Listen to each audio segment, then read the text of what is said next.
വിശ്വാസം എന്നത് പ്രത്യാശിക്കുന്നവ ലഭിക്കുമെന്ന ഉറപ്പും കാണപ്പെടാത്തവ ഉണ്ട് എന്നുള്ള ബോധ്യവുമാണ്.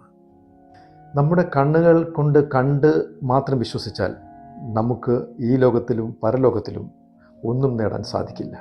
മറിച്ച് വിശ്വാസമാണെങ്കിലും അന്ധവിശ്വാസമാണെങ്കിലും നിങ്ങൾക്ക് പ്രത്യാശയോടെ അതിൽ വിശ്വസിച്ചാൽ നിങ്ങൾക്ക് നേട്ടങ്ങൾ കൊയ്തെടുക്കുവാൻ സാധിക്കും.